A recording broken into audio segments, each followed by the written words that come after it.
Okay, so my activity right before this, I was watching the ladies semifinal from Wimbledon, the tennis tournament. And it was such a reminder to me. I used to play competitive tennis as a kid, and this makes me so wistful because I could have been a contender. The only thing standing in my way was that I was not very good. Um, now, there's a reason that I'm saying this, because in contrast to the reality that I was not a contender, apparently somebody in this room turned out to be a contender for Ohio Teacher of the Year. Allison Tomlin, congratulations. Can you tell us a little bit about this? That is just fabulous. Well, thanks. I get real awkward with this kind of stuff. But so I was District Teacher of the Year for UA last year. So then that nominates you for the State Teacher of the Year. And then there's 11 districts in Ohio. So I was District State Teacher of the Year for District 6. And then I go on at the end of July, they pick 4 finalists to go on for the Ohio Teacher of the Year. So yeah, pretty exciting. Wow. That's great, Allison. So then, what happens next? Do you carry the torch at the Olympics or Yeah. So the 4 finalists go through an interview process and like a presentation to this like large number of really intimidating people. And then from there, if you're chosen, then you like next year would just be like professional development year. And then the second year, you get to have a fellowship with the Department of Education. So you leave your teaching job for a year and go work on a project with ODE. So we'll see. And here come my children. Oh, thank you, Evan, bringing me flowers. You want to say hi to everybody? Hi. I can't see. Say hi. Hi. Hi, good morning. Go downstairs with Aunt Micah. Bye. Bye. Sorry. Real life. Well, Allison, the possibility that you might Let's be the only in the running that incorporates service learning, that might be Yeah. a thing. Oh, I wrote a lot about service learning in my application. So good. Wonderful. Great. Good. Well, if you do end up doing something for ODE, the State Department finally would be here to help us. So yes, exactly. Exactly. I love it. I love it.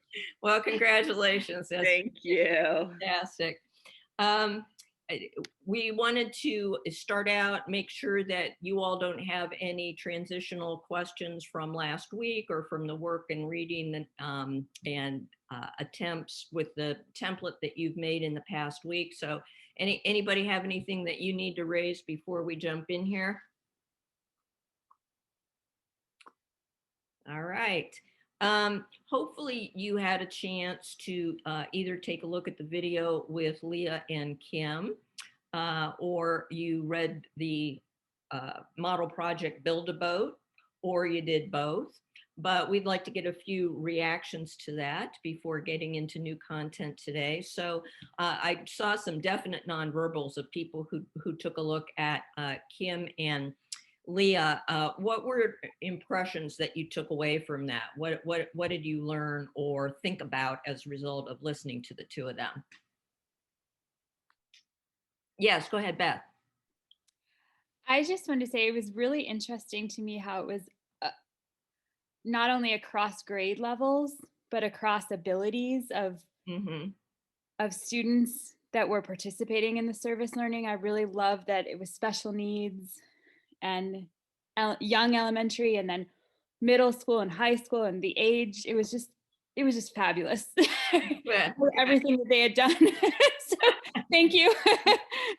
Good. One of the things when we did the Best Days activity and the Wordle that we created out of what you had said, that's probably something to add to that of when magic happens in the classroom. Part of the reason that those activities were magical was that they did involve kids at different age groups, and both both ends benefit from that. And one of the interesting lessons of the pandemic is that those sorts of relationships across buildings, across locations, across grade levels, all that kind of stuff is really made easier through the use of technology and ways that we would not have considered previously. So that one of the good things that came out of this. Other impressions that you got from Leah and Kim. Yeah, Blythe, go ahead. I was really impressed with Kim's ability to think flexibly, and how she's just so masterful at that. I know her position requires that because of its nature, but for her to go from a position at the beginning of online teaching last year, at the beginning of the pandemic, thinking, how in the world am I going to do this when so much of what I do with my students is hands-on, to being able to incorporate service learning into the teaching that she did during the pandemic was really impressive. Thank you. It is a way of thinking that she is very, very accomplished at. It comes very naturally to her, but it can come naturally for all of you as well. It's that I think it is the desire to look at each piece of curriculum and ask yourselves, where is the potential for authenticity here? How can this actually be applied to something that my kids would care and might also be of benefit to somebody else? And every now and then you might bump up against something that doesn't lend itself to that, but not very often, not very often. Other observations on either Kim or Leah? Yeah, Patty. I really held on to advice that they gave at the end of the video about there's really no good time to try this. Just go for it. And also just that it renewed their teaching, their excitement about teaching once they experienced the service learning and what they tried. So it's a really good observation. And if Ellen and I did our best days activity with, what we would say is just that when we see teachers, when we hear them say it renewed my energy in teaching, or it reminded me why I went into teaching in the first place. If what we do doesn't lead to that, then we need to tweak what it is we're doing, because that's the potential and that's our goal. And the other piece of that is our tendency sometimes is to ask ourselves, how can we fit this in? What is the cost of doing this? When I think maybe the proper question is, gosh, what's the cost of not doing this?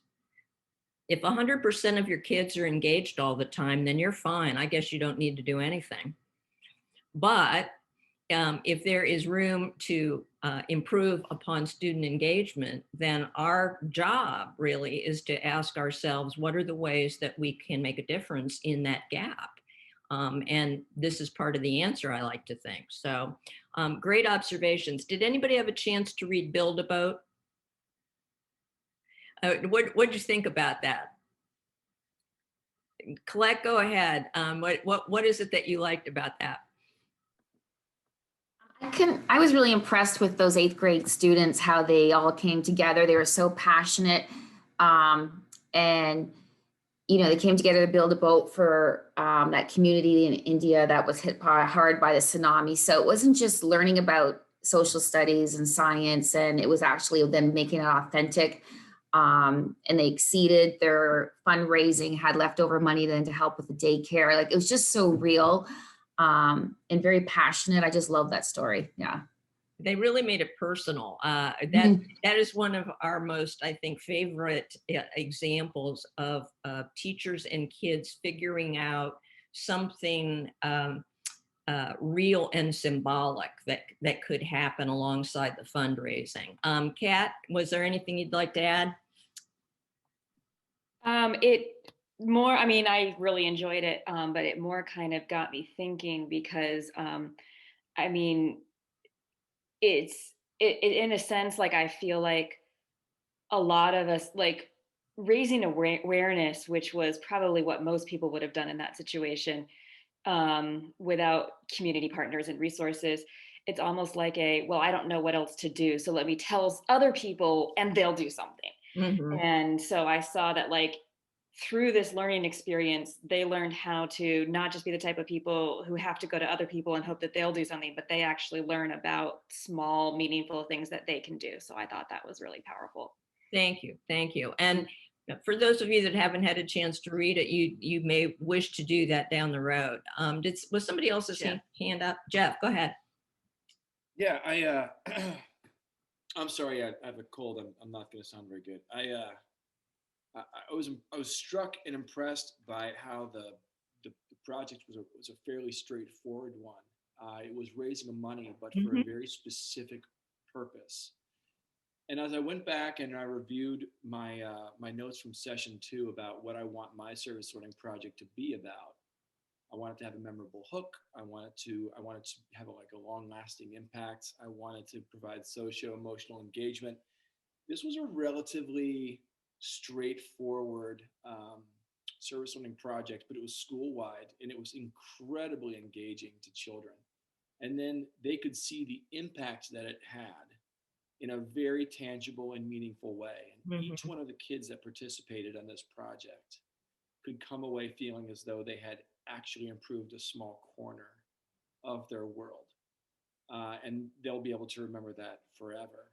And one of the things I think that I want to do with the service learning project is empower kids to realize that they don't have to wait for us. They don't have to wait for someone to invite them to do something to make a difference. They can do something. They can step up and they can take charge and be proactive in the world, and they can lend a helping hand when they see that one is needed. And a project like this hit that spot. I actually got a little bit emotional reading the project because it was wonderful. If you haven't read the project yet, I strongly encourage you to take a look at it. It was quite well done.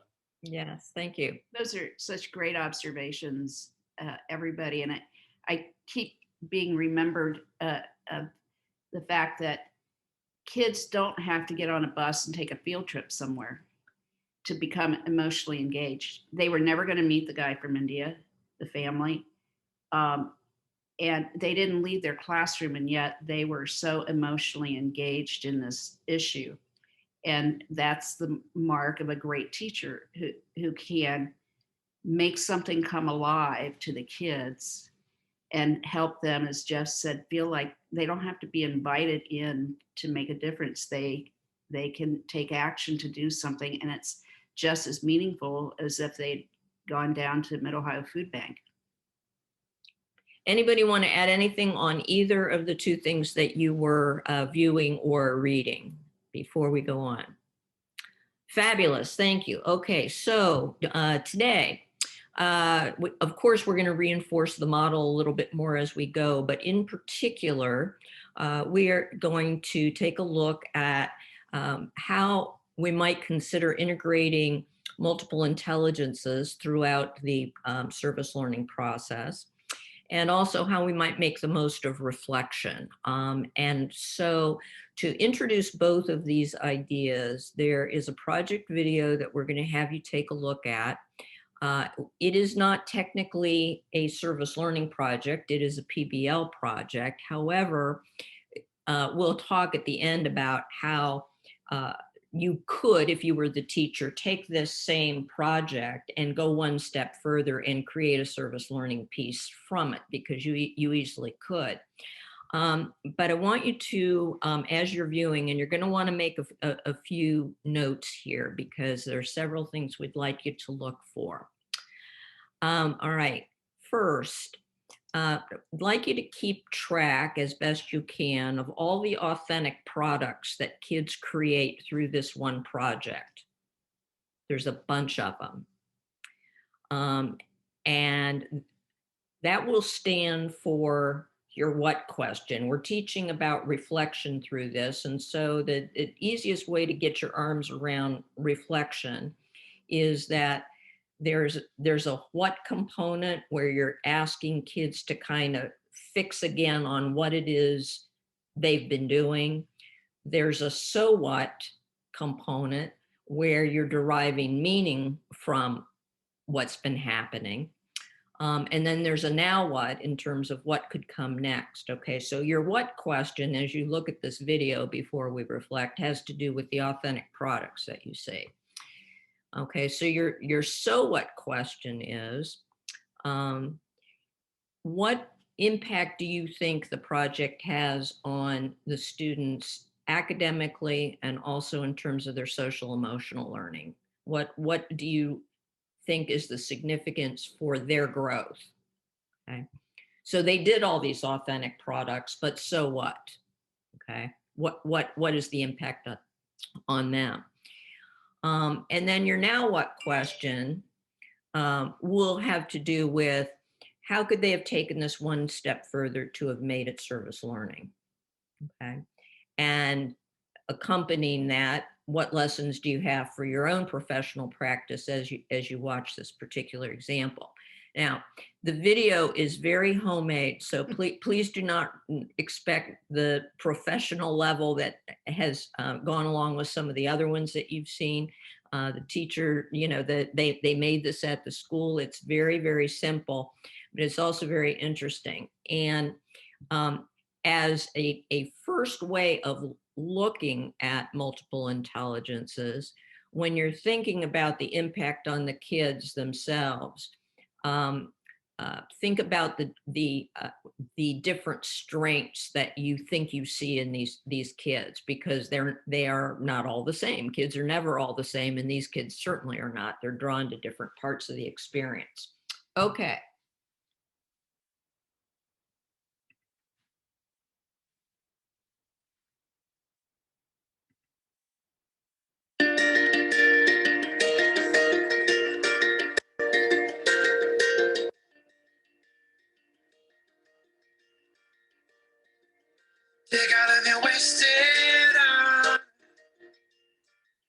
I learned how to make a menu for my restaurant is how to make my food sound yummy with a lot of juicy adjectives.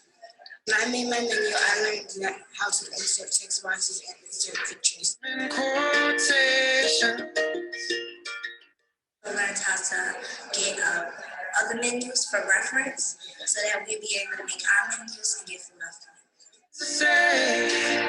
Say what you need to say. Say what you need to say.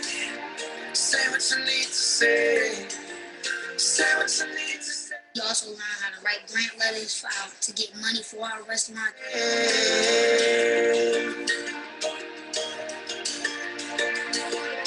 Walking like a we also learned how to go into Google and shop for furniture. I literally shop for furniture. When you have a budget, you know how to spend your money and what to spend it on and how not to go over your limits. I spent $500,000 on my restaurant. That's a lot. If you can only say what's in me. Now you have to put the calories down, so you have to research for many calories for many different types of foods that make it healthy. So I had to take some stuff off my menu, but it turned out really nice. Say what you need to say. Say what you need to say. My name is Mohammed Hall, and I'm going to be presenting All Sports Central Cafe.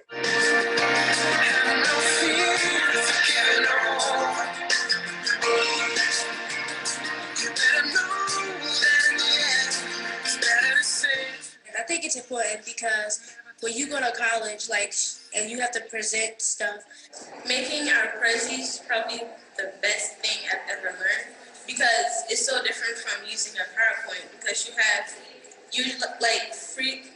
free. You can use anything. You're navigating and you're making your own presentation. We also serve our customers with roasted turkey and lemons on the side. We also sell big pies. When we were able to make our present, we were able to make the color for our own background. We were able to design our text colors.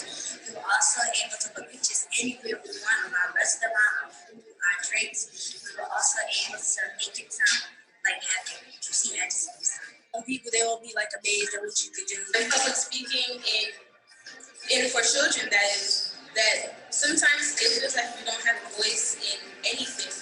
But once you like use your resources that you have, you know that it's endless. You can use it a Prezi to show what your school does or what your school needs and try to get funds or something like that. It's just really powerful. I guess I was able to go in front of my friends and present well and confidently. And now I like making presents.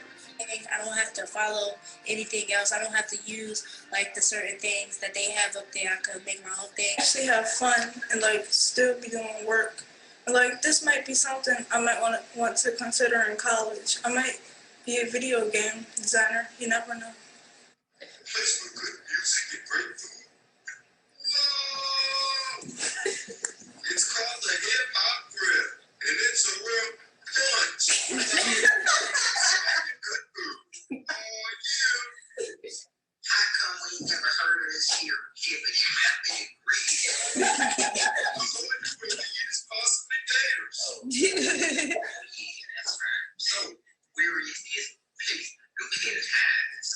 The Hip Hop Grill is a great place.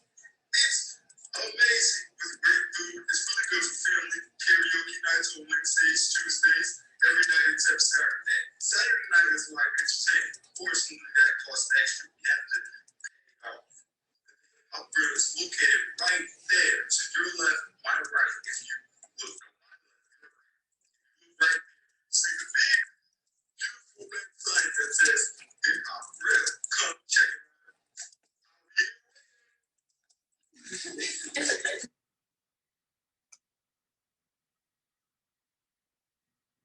out. Raise your hand if you were keeping a list of authentic products.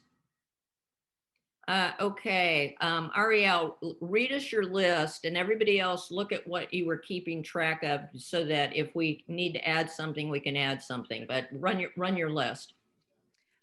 Menus including calories, prices, and a name, furniture and a budget, presentation, and commercials. Okay, very good beginning. Who's got something to add? Mindy, go. Writing grant letters. Okay. Anybody else? Blythe. Public speaking. Okay. All right. Anybody else? Commercials, persuasive writing, or with this format, it was a technology. They used technology, but it was persuasive. Yep, absolutely.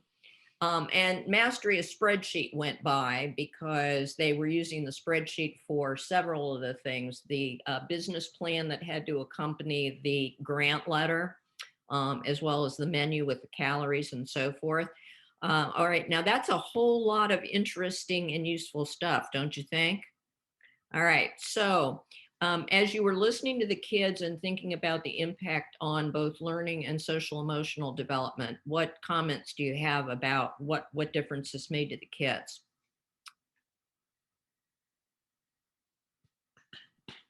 I was really impressed how the one young lady said, this might be something I want to do in college, just from that one experience that she was already pushing that forward into her future was a really cool connection. Yeah, and especially important in that this was an urban high need school where kids don't automatically consider themselves going on to college.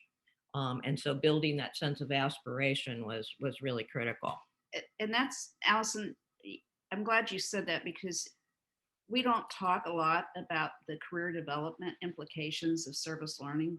That should be a whole nother thing that we build into this because that was our background. Ellen's and my background before we got into service learning, we were both in charge of different career development programs. And my tennis career was prior to that. Yeah. Yeah. So, and when I look back, all of the career development activities that we did were not authentic to the kids. They weren't authentic experiences for the kids. It was almost totally information gathering versus them experiencing doing the work of real people. And so that's another element that we shouldn't ignore as a part of this, because service learning is one of the best ways to get kids to meet people in a variety of career fields, and also to practice what those people do and try it on for, a moment. Really thinking of themselves differently. Mhm. Yeah. I think too, and I hear this from our kids a lot at the middle school level, is, a lot of their jobs that they might potentially have aren't created yet, so what skills can they learn through service learning and through these project-based learning that can help them get to where they want to go, even if they don't know that yet. Sure. They have an idea and they can build those strengths. But I mean, it's an ever-changing world, and who knows, four-year college might not be what kindergartners get when they, that might not be. So keeping that open mind, I think, and developing those skills is really, really important. Sure. What other impacts did you see on these young people under So What? Beth? I just put like the one boy that said, I knew I could have fun and learn, and how it was like tied into some music and visual presentation and art and things that were really, different types of ways of learning on their strengths. Anybody else? Catherine? I loved the way their thinking expanded. The student who was talking about making the menus, she didn't just talk about making the menu. She talked about, we got to choose the color, we got to choose the design, we got to choose the prices and what we served. And without having actually done the activity, I don't think people think through all those steps. It's all of the different elements, all of the different jobs involved in creating one piece.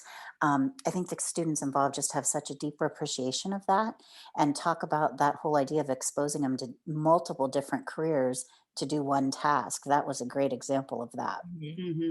Mindy? I just loved I think it was a girl that said that she liked using Prezi, and she just simply said something like, and now I know that I like using Prezi. And that is so simple, but for the rest of her academic career, she's going to feel comfortable with Prezi and more likely to do presentations without as much anxiety or any of that.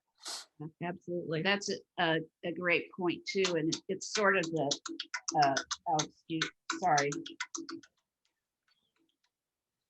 sorry, thought I turned it off. It's kind of the chicken or the egg thing. And in education, sometimes we teach things out of context. And so it may have been the goal of a technology teacher to teach everybody how to do Prezi. But with this approach, there was a reason for that student to learn to do Prezi versus the reason was, I need to learn Prezi. Yeah. And I think that just that little flip of a switch is what lights up a kid, because they'll be much more engaged. They're curious. How do I do this so that I can get my point across or teach somebody about what it is I'm doing? Jill, I saw you had your hand up a few minutes ago. Go for it. I just wanted to piggyback on what Catherine was saying too. And I don't know if it was a specific portion of the instruction, but certainly in what they created, there was so much advertising and branding going on. So like when they're choosing the color of their menu or the fonts of their menu, like, I don't know if they were instructed, but they were branding themselves and their restaurant, which I think is pretty awesome for, that level of learner. And I can't remember what exactly, there was a boy who was reflecting and he said something under the So What. I think it was after he realized calories or cost or something on his menu, and he was like, oh, I had to change that. So I just love that he was automatically reflecting. It seemed just integrated. It wasn't like, okay, now you need to reflect on this. It was just as he kind of discovered as he was creating his menu, he realized that he needed to make changes. Yeah, absolutely. Which is doing the work of real people. It doesn't all come together on the first try, and you don't just hand it into the teacher for this week's quiz. It's really, really different. And did the kids appear as if their confidence was built through this project? Yes, I really, really felt that. They're stronger going forward. Now, can you think of any elements of the project that could have been taken the next step and had a service learning piece? Yeah, Kat. So they seem to be going in the direction of health. There seemed to be that aspect to it. And I would have loved to have seen like a rooftop garden type thing, or learning about where healthy food comes from and how to get it. So good. Yeah, Jeff. Or something with the school cafeteria. How can we make the food that we eat every day more healthy? What kind of ownership can we have in that? Yeah, Catherine? Since they were studying restaurants, maybe some guidelines that they could share with classmates or other students about how to eat healthier when you go out to restaurants, or even the menu items they researched for their restaurant, maybe making recipe cards for those and sharing them with a family and consumer science group that could make them and share those meals with someone else. Absolutely. Anybody else?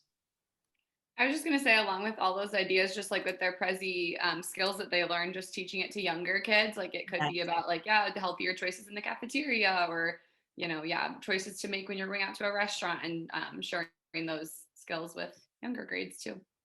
I think that project builds many areas of expertise in them. And so when you take that expertise, you can use it in a variety of ways to not just have your kids be experts, but to be change makers as well, in small ways or large ways. But taking the next step wouldn't be terribly difficult if you wanted to. Any other closing comments on that particular project that you want to make? I'm thinking about the service learning aspect of it too, and I like that we talked about health. I also feel like I'm conjuring up, 15 years ago, and it's probably still there. On 4th Street downtown, there was a cafe that was all run. I mean, the management wasn't, but it was run by men and women that had come out of prison. And they specifically hired those folks to give them purpose and to help them re-enter into society. And I just think like the whole idea of staffing and how people work together, somehow helping those that are underserved or at some kind of disadvantage, using their restaurant, as like a staffing type thing, could be interesting too. Hot Chicken Takeover, I think. Yes, I was going to say Hot Chicken Takeover still does that. I was going to say too, that same kind of idea of just bringing in local, in their areas, there are restaurants, and are they entrepreneurs and people from the community, even like food trucks, everything, all that kind of stuff that they can connect to, that these are small businesses that can operate and for career development purposes as well, and how you work to be able to do that. And there's so many examples of restaurants across the country that people start a restaurant not with the idea that they're going to make $1 gazillion, but it's a social entrepreneurship. And that's an area that kids probably aren't exposed to very often, that it's you can be an entrepreneur, but you can also be a social entrepreneur and have a different model. I've got 2 points I wanted to make. One is the young man who had the hip hop cafe, and I thought back, my grade cards in elementary school, every time I brought a grade card home, it said talks too much at the bottom, talks too much, and deportment. Do we have deportment now? And I thought, that's kind of what I do for a living now, is I talk too much probably, but communication is a big part of mine. And I thought that kid is somebody who probably in any other school situation would get the talks too much, or is poking somebody at the back of the room, and so the teacher, by engaging this young man in this activity gave him an outlet for his humor and and his communication skills in a way that he was using it for good rather than evil. And that's always good as a teacher, that when we can turn that around. But when you think about what this teacher was covering, you talked a lot about it. If we're ever going to increase instructional time, which is a goal, we always talk, we don't have enough time. Well, one of the ways we increase instructional time is to teach more than one thing at a time. And that's what this teacher did. So, that's one thing to consider is how can we cover more than one thing at a time without killing ourselves? And I'm guessing the teacher had fun with this activity as well. For sure. All right, now that is a wonderful transition for us to talk a little bit more specifically about multiple intelligences. And so I want you to have your checklists and your flowers handy, but there's a piece that we like to do first because I want you to trust your own knowledge of yourselves more than you trust your flowers. There's a chance your flowers are lying to you here because if the inventory didn't have a set of questions that really spoke to your strengths, then the flowers are going to be skewed a little bit. However, the very quick descriptions that I give you for each intelligence will either resonate with you as an adult or not resonate with you very much. And so I want you to really trust the way you respond to the description. My guess is that your flowers will be about 80% accurate anyway, but they may not correspond entirely. First of all, if you keep track on page 5 in today's hymnal, that would be your best bet for a few minutes.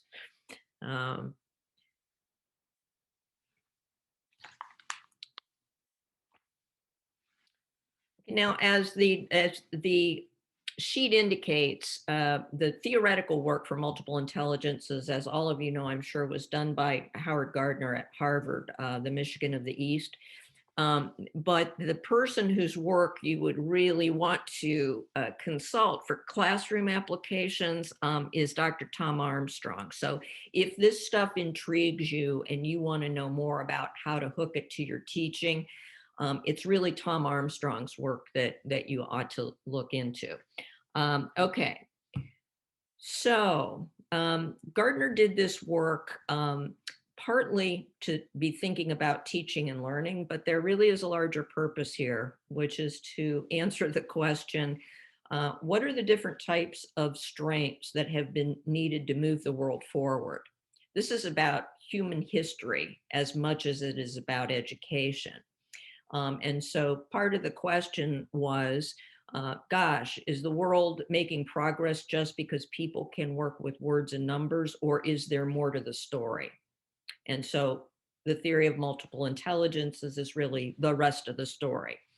And each of the intelligences was supported by brain research, was supported by history across culture and across generation as well. And so these have each been validated. All right, the first one, verbal linguistic. I simply say to you, words are your friends. That either means something to you or you're saying, oh, no, they're not. Words are not my friends so much. So how many of you would say, in a way that you really feel it in your heart and your mind, words are my friends, for sure. I like to work with them. I like to play with them. Okay. So verbal linguistic is probably one of your stronger areas. So you count that one. Logical mathematical. Logic is really the governor here, not math so much. You probably liked math class. But if you like math class, but you're not a very logical thinker and decision maker, then you don't own this one. You know, logic is the driver here. You are very systematic and methodical and logical in the way that you like to think and make choices. And people who don't think and make choices that way annoy you terribly. And we in turn are annoyed by you, I might add. But anyway, aside from that, how many of you would say logical mathematical is a good fit for you? Okay. If you had logical, mathematical, and verbal linguistic, would you raise your hand? All right, so Kat, keep your hand up, and everybody else look. Kat is the smartest person in the room. By the way, that's like no lie. So her hand's going to be up for everything, I think. She's got it all, I'm telling you.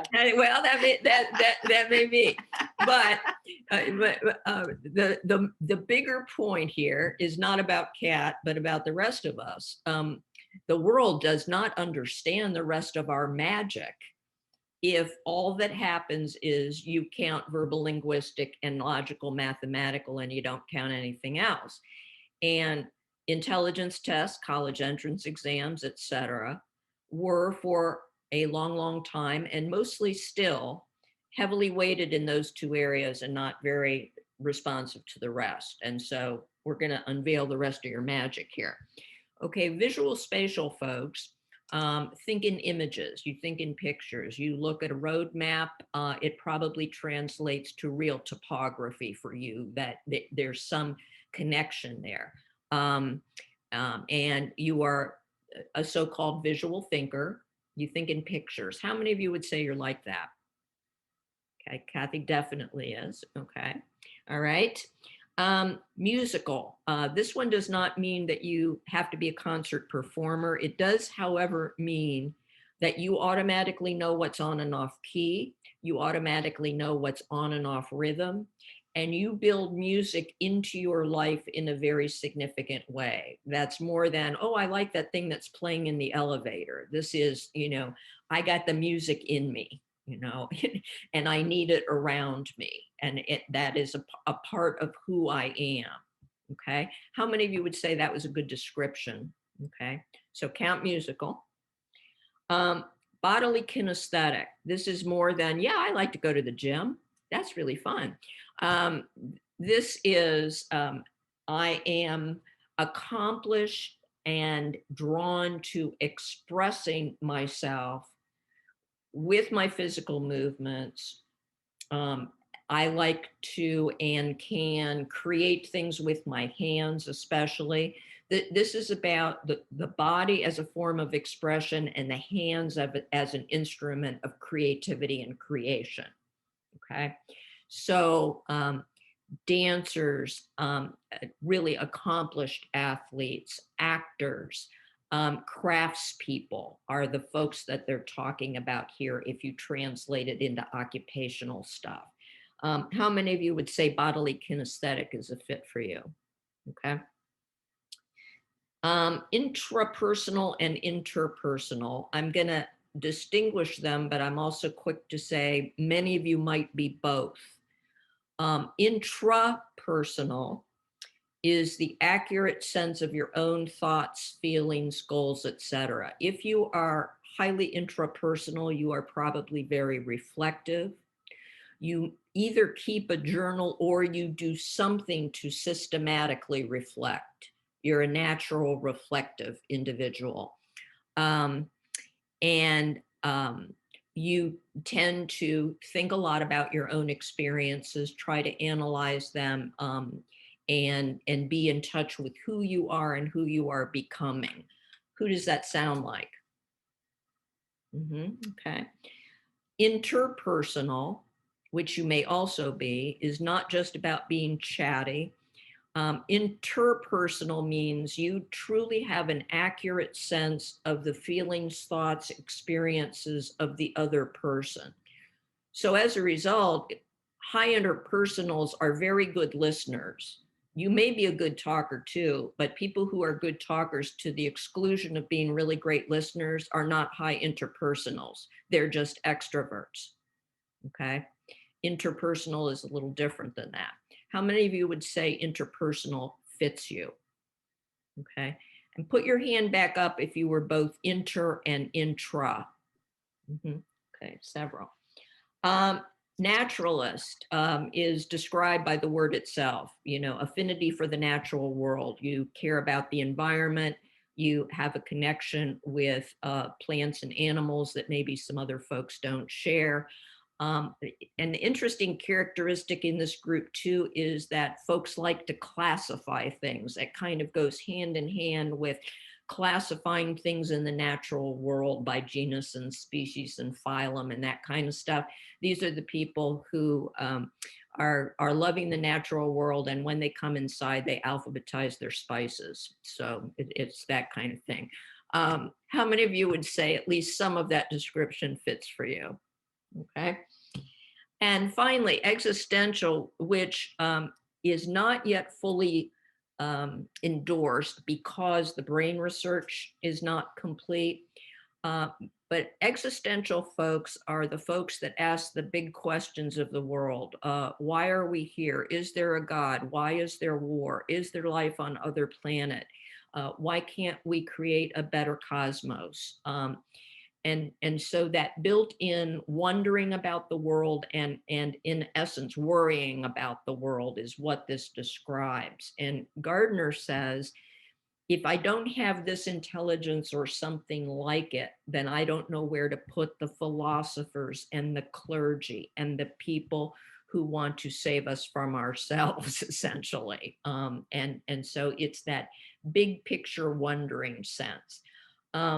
You probably have encountered kids like this. They come into your classroom and they are more naturally and automatically worried about the world than many of their peers. And that is what existential looks like on little ones, okay?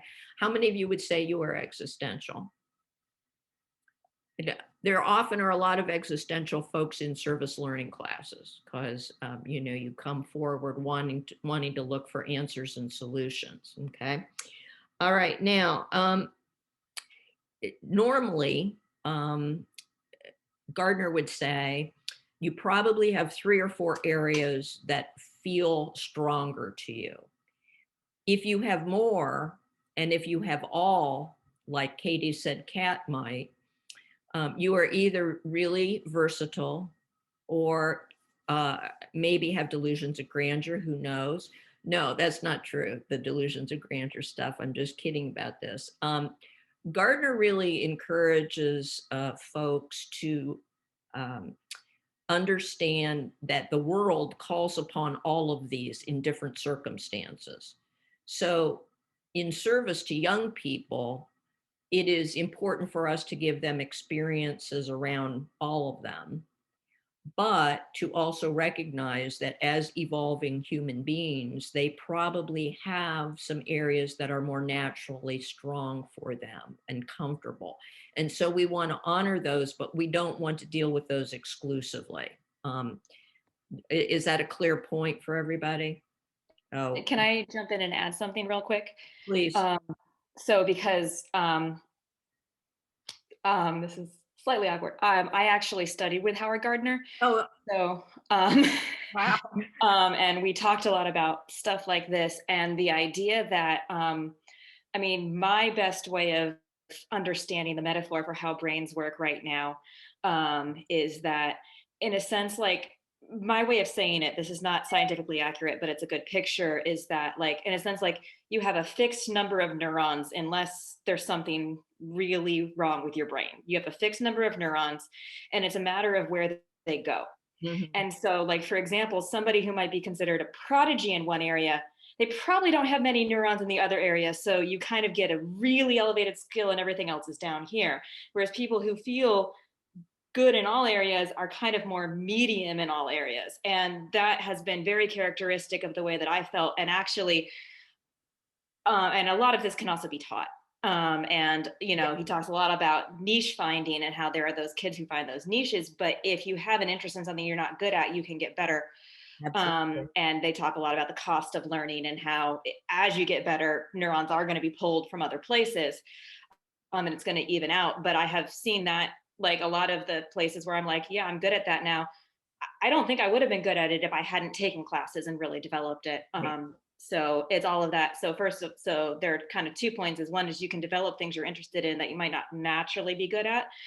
But the other is, you know, there is a cost, and it is going to mean you might be more generally kind of good at things, but not necessarily really special in one area if that's not where you're putting all your time and attention. Yeah, yeah. that is all really helpful, and you are really smart. I think you lived up to the advanced billing there. Thanks. Colette, go ahead. Just piggybacking off what Kat said, I'm an intervention specialist. I'm OG certified, so I work with a lot of kids who have dyslexia. And what I'm interested about service learning, what's hooked me is, I feel that the traditional classroom only shows the first two, like verbal and logical, that's it. And when I look at these projects, for instance, the restaurant one, where you see the different types of intelligences, and I'm a lefty, and I noticed there's another lefty on here, Nicole, or maybe she's just raising her hand, her left hand. But, you said visual. And if I had more time and I was younger, I would do a PhD. There's such a high incidence of left-handed children in special ed and who have dyslexia. It's something I've noticed over my last 20 years of teaching. And I feel that dyslexia is a learning difference and not a disability. And I'm seeking this service project to touch on these different types of intelligences because it's so frustrating for so many kids that are talented in other ways that they never get to shine. So I like what Kat was saying about finding your niche. You can develop these other areas, but if you're musically gifted or a visual learner and you're sitting in the classroom and everyone's just hitting that left brain over and over again, it's so frustrating. Yeah, and then we wonder why we have problems with kids' behavior and so forth. But I could, when I think about my education, and I'm very visual spatial, and so Ellen is, she's great at words. I mean, she's a writer, she's a published author, but I'm the visual spatial one. And so when you look at our handouts, that product wouldn't exist without her ability in verbal linguistic and mine with visual spatial, because I do the layout. But one of the things that I've learned about myself is I learn more about the material when I'm actually doing the design, the layout, than if I just read it. And so, always in school, that's what we would do, is we would just read. I couldn't manipulate it. And so one of the things I think in education, we focus so much, it's not that we haven't focused on multiple intelligences, but a lot of the focus was on how do kids learn? How do they take information in? And what service learning does when we do it right is it gives kids multiple ways of telling you what they know.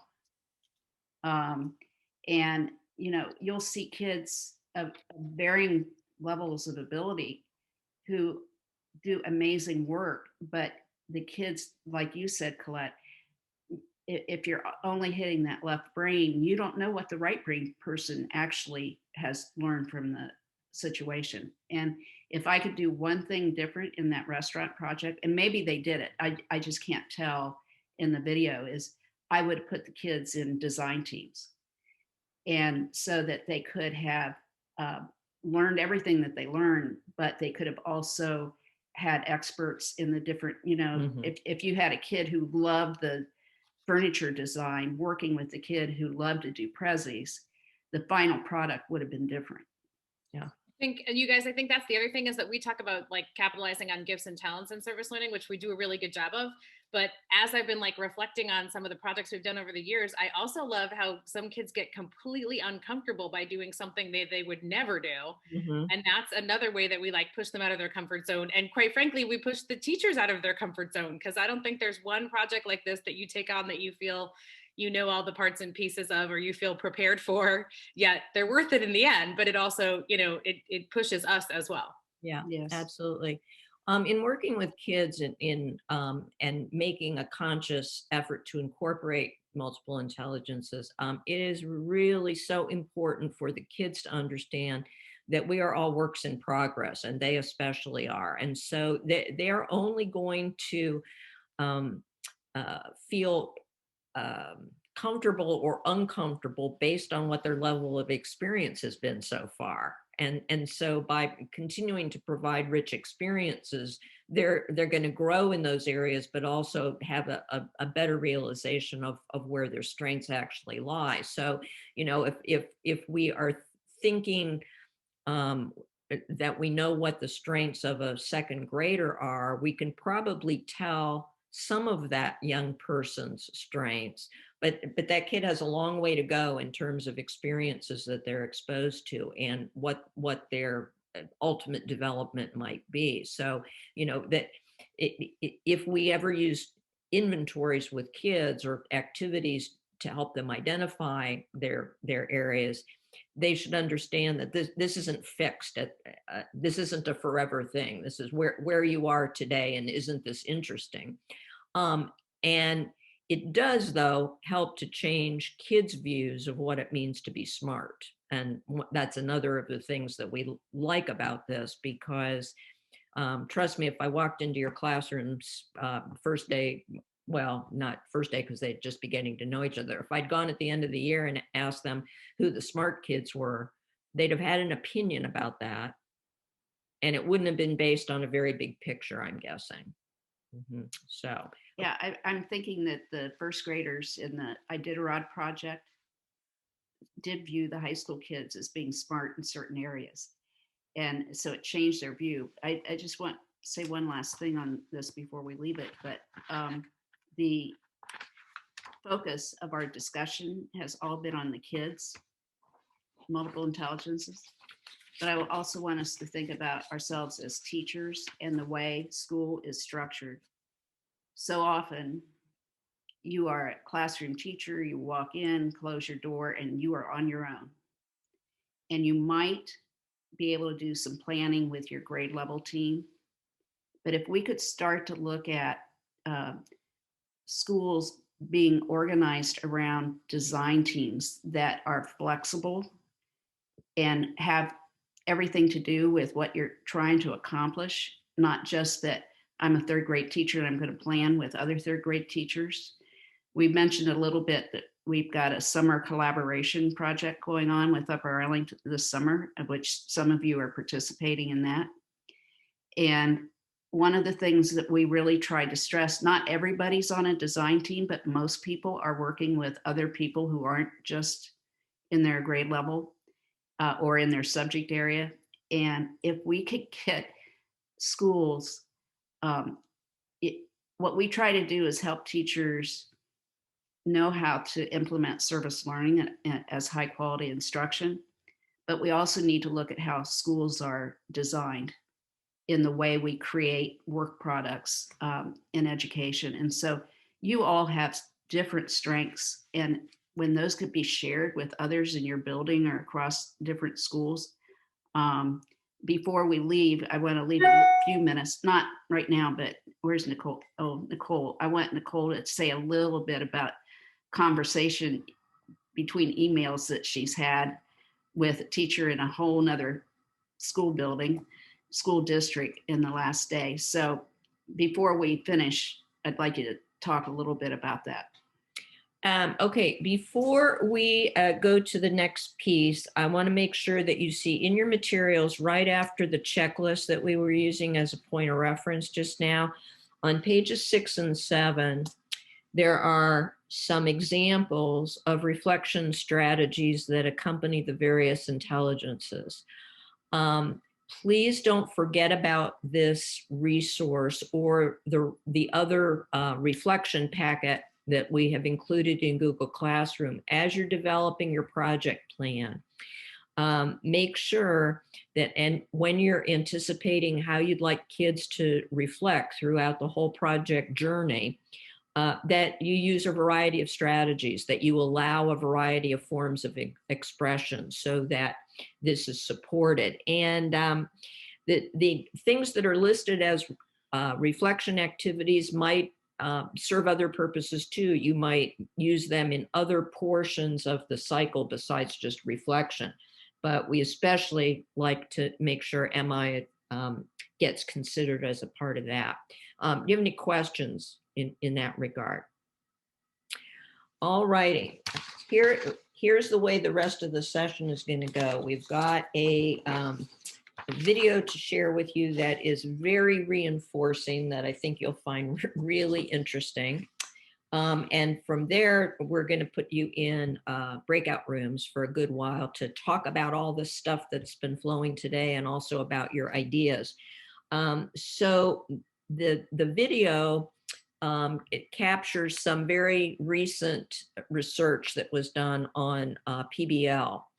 And when you look closely at what the kids are doing, there's a point where you'll see the different topics that were part of the PBL study throughout the year. And I would say 3/4 of it was service learning. And then a bit of the rest of it may have been just straight PBL.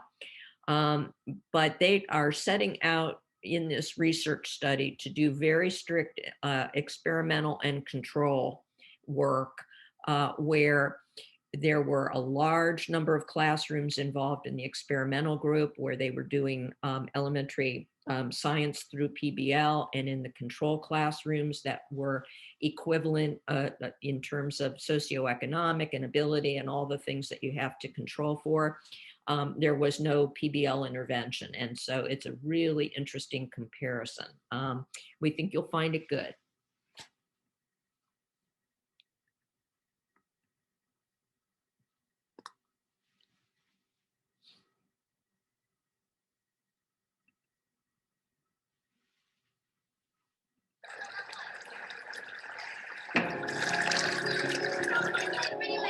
We have a Twitter video take 10 microliters of the data you just extracted and put it in the middle well.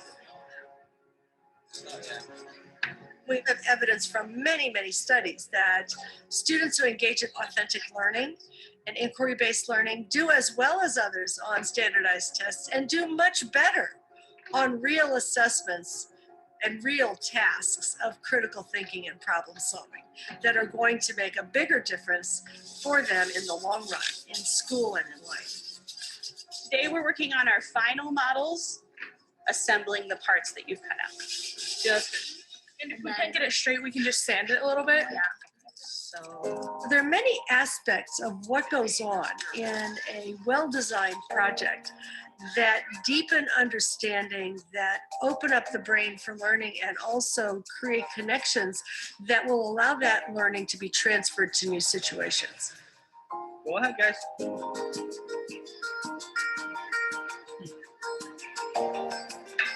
In project-based learning, we build on the knowledge that kids bring to the table. Ground of the play structure, is that safe? We can say to the person who made the part to fix the part. They are extending what they know into an area of inquiry, which is motivating and exciting to them. So what does the sanitation department do to help citizens? Helps the environment be clean. There you go. When a student is deeply engaged in a project, their brain is awake and alert because they are engaged and they're interested. That engaged brain operates on connections, connecting what we know to what we're now learning, connecting what we experienced today to what we experienced yesterday. Oh, yeah. So Mrs. Roberts, she is going to work with all of the research teams. I'm going to come work with the presentation teams. Easier to be working on. Hasn't been used for a while. That's pretty important. We know that we learn in social relationship with others much more effectively, in conversation with others, more than we learn from one-way communication. It's gonna be like solar panels on an iPhone in case it charges up the phone. Most project-based learning is collaborative. Students learn effectively how to collaborate, as well as how to look to each other for resources and ideas and information and feedback. The relationships that are going on in the project are creating oxytocin, which is a hormone that triggers brain architecture to develop. Even if there is a chance that what happened to Alaska could happen to the Arctic, it could be devastating. Regular people do not, like my parents and your parents, do not have to just stop and go buy an electric car. Project-based learning also has the opportunity for kids to enter in different places. Different pathways into the problem will allow kids to find a way to hook in from their own knowledge and experience base. It will also give multiple ways for the group to understand the problem as they share those with each other. And so that really enables a classroom that is of necessity, full of variation, to take advantage of that diversity rather than trying to sort of avoid it or stomp it out, as we would have to do if we were trying to do a standardized curriculum. We're looking to see if the bubble is between the lines. It is! What angle do we need to play? Get it in there and then pull the trigger again. There we go. When we learn something that we have just encountered once and memorized and spit back, about 90% of it disappears from our brain. It's no longer retrievable.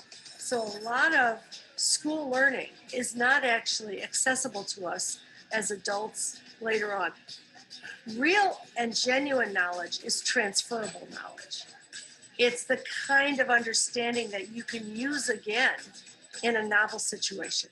And that's the kind of knowledge that gets developed in project-based learning. It is important to learn how to do it and do it well. I know that you guys have got this.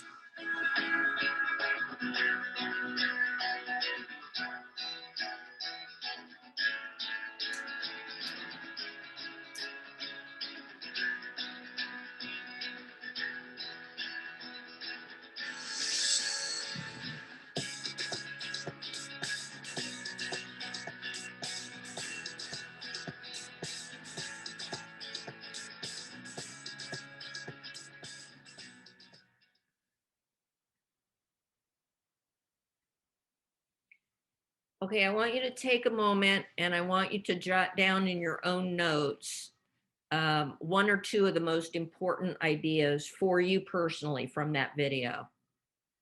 When she was talking about the value or the importance of PBL, what for you personally, what were the two things that were most memorable?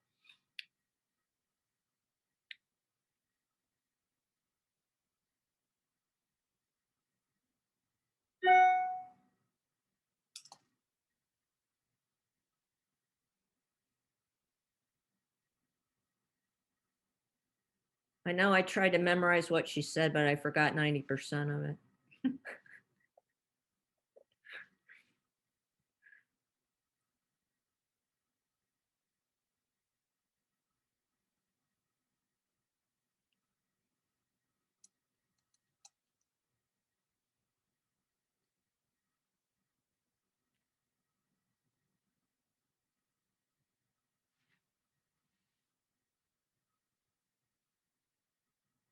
Okay, everybody got a couple things? I'll give you another 30 seconds or so if you're still thinking.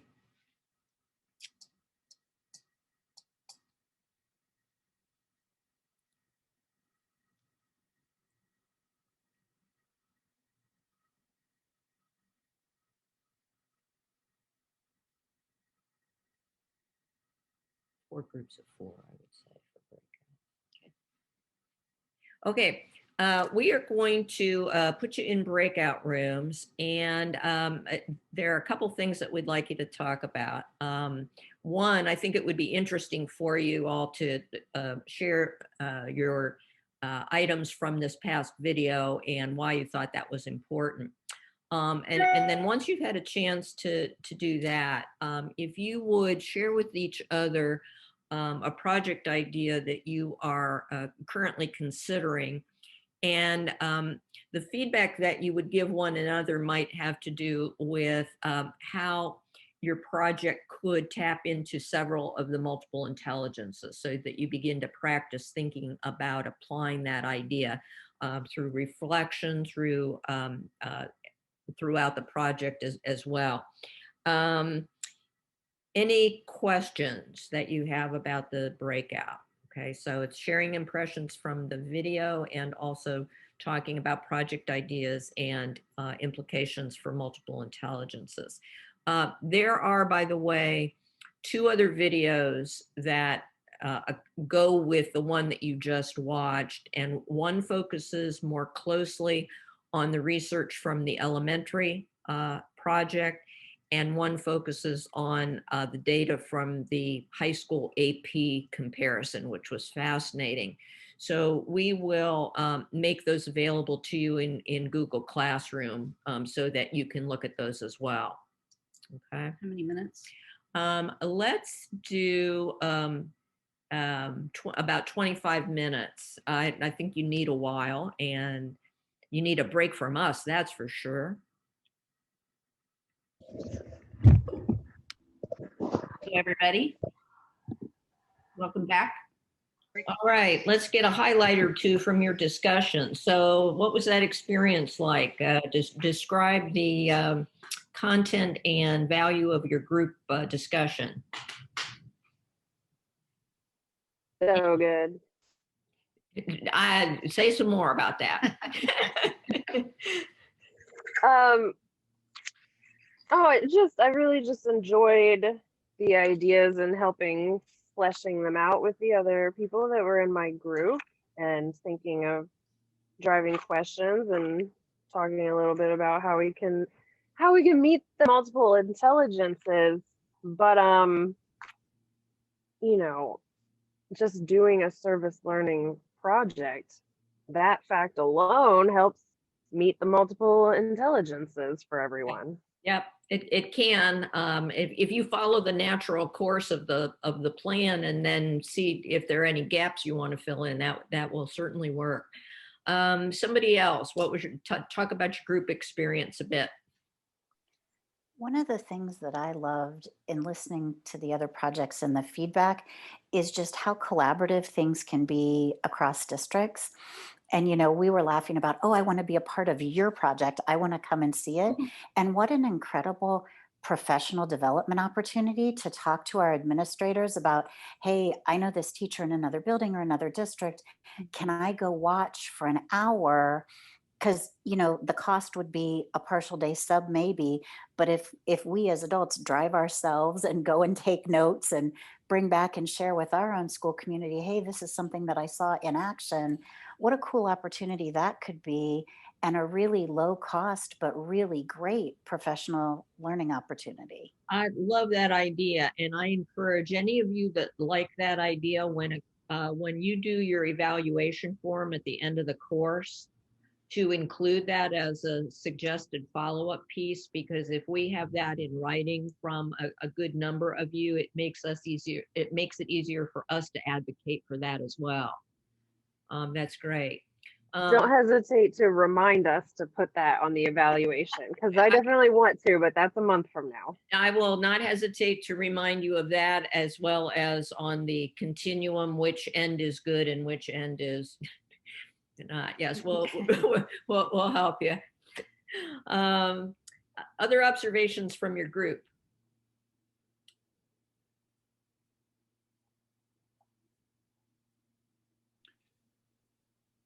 I'll jump in. I could listen to different mixes of all of you talk about your projects and about your schools like the entire time. We like literally our 2-hour session could just be us swapping stories about the cool things that you're doing or that you want to do. Like absolutely.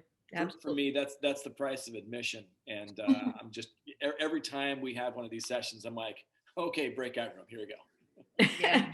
All right. Speaking of which, next week, one of the things that we'll have you do when the session first opens is for you to mention quickly what idea you're tentatively working on, okay, for your template, so that everybody knows what's percolating throughout the entire group. So you just need to mention the topic and the basic idea, and then in the time that we'll devote to breakout rooms next week, you will be able to tell us if you have a choice of people you want to be with. So for example, those of you that are collaborating on something for the course, if you want to be in the same group, you can be in the same group.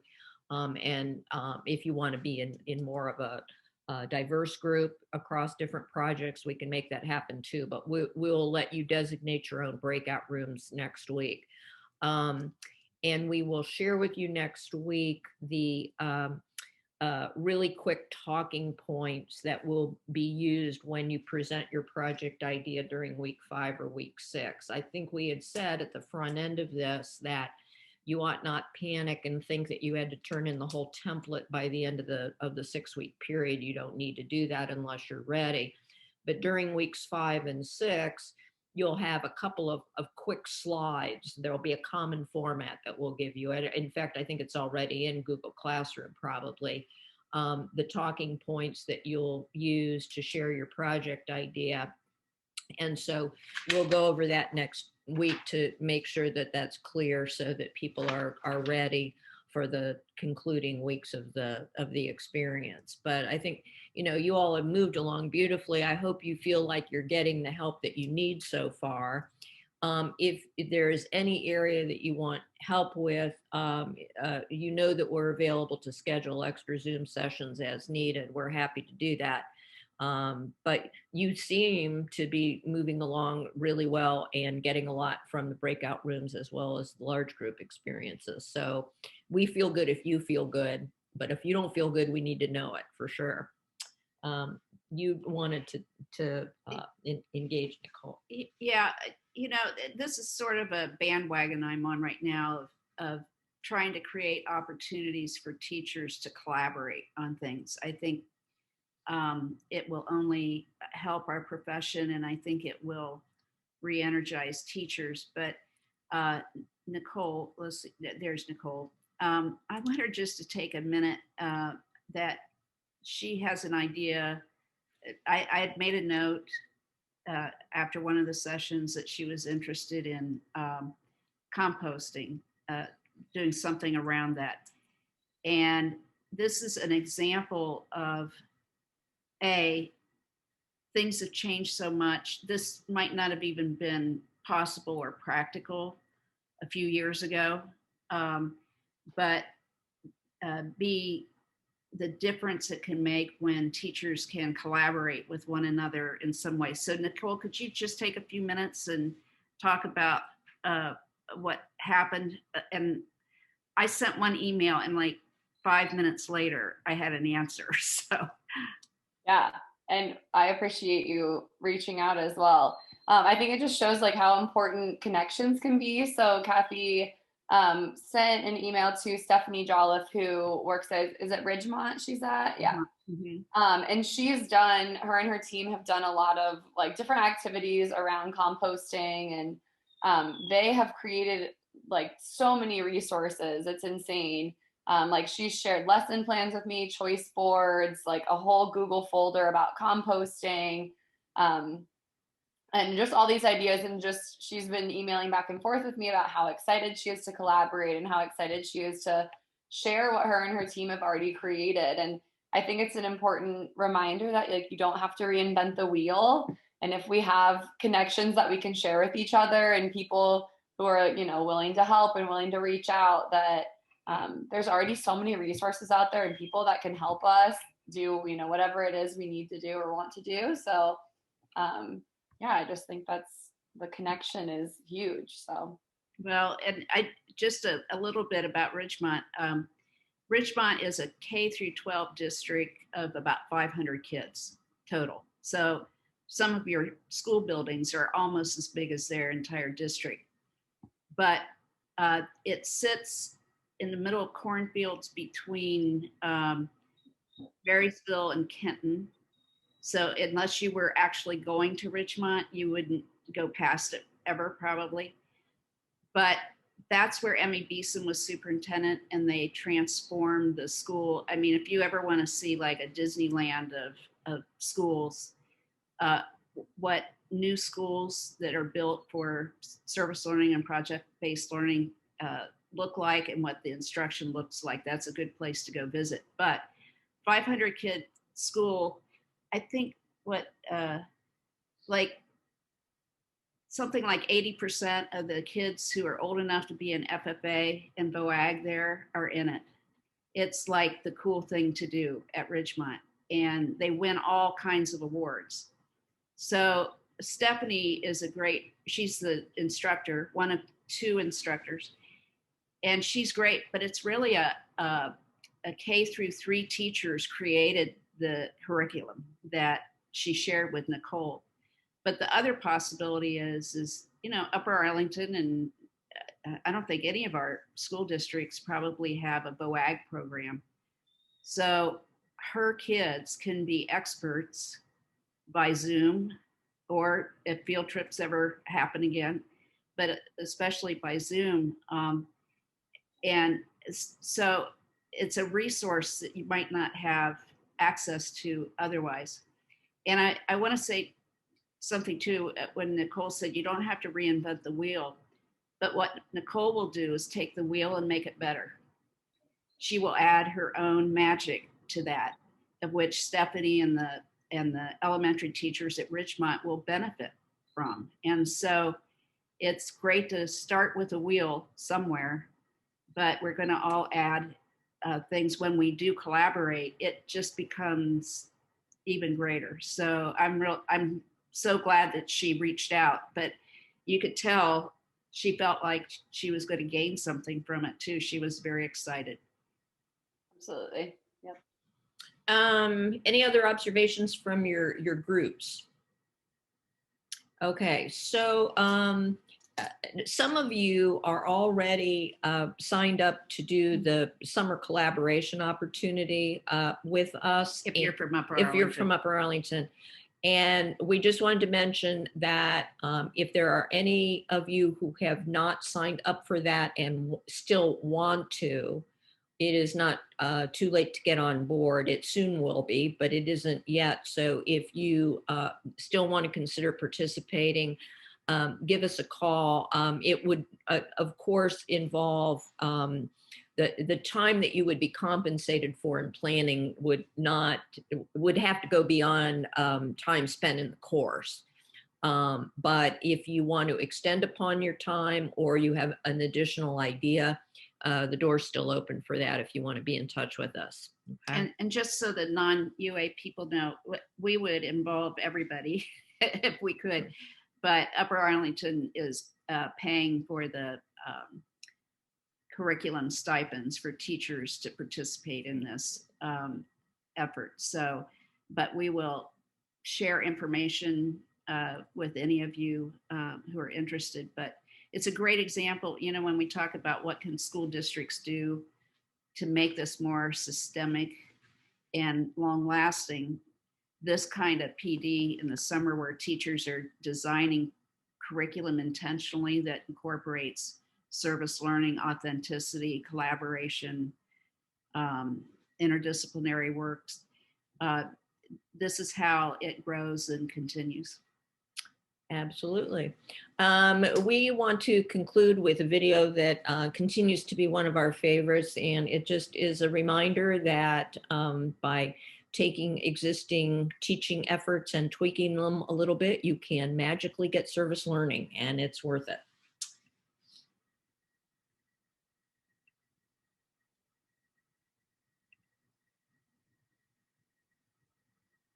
It looks like you need help with those cables. Some kids just have a head for science. This is our robot. True for the Farmington High School robotics team. Second level. There you go. Whose members This way. designed and hand-built their robot Good. for this year's competition season. You ready? Come say hi. But competition has nothing to do with this. Mr. Cillian, you say hi. Cillian Jackson was born with a genetic condition. Say hi. Getting around is hard. Yeah. Which is why Cillian's dad sent an email to his old high school. We have weekly Tuesday meetings, and it was brought up in one of the meetings. And we're like, you know what? That'd be a very good idea. We'll see how good your driving is today. Which is how Cillian got his wheelchair. It was really cool being able to do such an amazing project. That's Cillian, the day the robotics team presented him with his gift. Are we at the school? And this is his family's first return visit. I recognize the sound of that motor.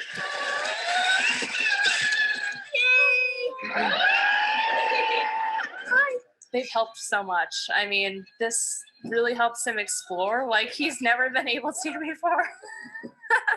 The shell is still a toy Power Wheels car, But underneath, We added 2 motor controllers. nearly every electrical component We added a spreadboard. has been replaced. Added this churro. The seat came from a bicycle. Styrofoam. The bumpers from pool noodles. And that joystick customized for This Cillian, entire thing was built in that 3D printer over there. Go again. an actual power wheelchair would have cost more than $20,000. We're so grateful. Grateful parents, a proud coach, Yep, very proud. and a table full of trophies, now with added perspective. I think we won here more than we do at our competitions. Some kids have a head for science. There it goes. The kids at Farmington High have a heart to match. Boydton for Carol 11 News. Yeah. Farmington. Whoa! The Farmington robotics team received technical support.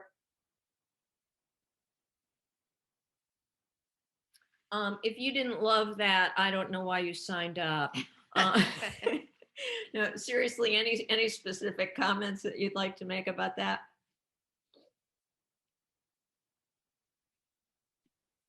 I loved it, but you guys sent it to me, so I was like, oh, that's the one again, because I did a coding class this summer for some kids and was able to share that with them. Like if they do high school robotics, can be some, nice returns on investment for some of the stuff that they do. But it's just so uplifting, and that kid and the parents, as they said, the trophies matter in one way, but this was the part that really mattered to them. And what are they going to remember more, the trophies or what they did with this and that kid, and think about him for the rest of their lives? Interestingly, we have another film that we used in one of our other courses, and the film is on school transformation in a larger sense, but the school that they visit in the middle of the country that is in the process of moving toward more authentic instruction, they had middle school kids who did a very similar project and also did a moving wheelchair. So high school, it's impressive, but can be done at other levels as well. When we show videos or we have model projects or talk about what best days, the lessons learned is what we're really trying. It's not necessarily that you're going to do a robotics project or a STEM project, but I think, and Kat, I'm sure you'd have brain research to back up what I'm about to say, but we talk about extrinsic rewards and intrinsic rewards. And so they were successful on every measurement in school that we would have given them. It was STEM, it was PBL, they were going to competitions and they were winning trophies. Not unlike a science fair, all that. So it was engaging, it was motivating. The kids loved it, the experience, but just that little tweak of adding the experience with the little boy who needed a wheelchair turned it from extrinsic reward to intrinsic reward. And they will remember that the rest of their lives. And so no matter what even composting, no matter what your project idea is when you can turn that from extrinsic to intrinsic, we've won the battle. At this point in the course, I really want to encourage you to be very reflective and intentional. Think back to why you signed up. Think about what you hope to accomplish before our time together is done in a couple of weeks, and kind of assess where you are on that road. Do you feel headed in a good direction? Do you feel like you're getting the support that you need? Do you feel like you're making the contribution to the group that you're capable of making? Hopefully those are all positive answers to yourself. But really, really think about it, and really think about ultimately what you're hoping for. And let's all give each other the best chance to get where we want to be by the end of July. Okay. Thanks for all of your input and good work today. You're a terrific group. We love working with you, and we'll see you next week. Catherine, I'm glad you didn't get blown away. And Catherine, hang out for a minute so I can. All right. We'll see everybody next week.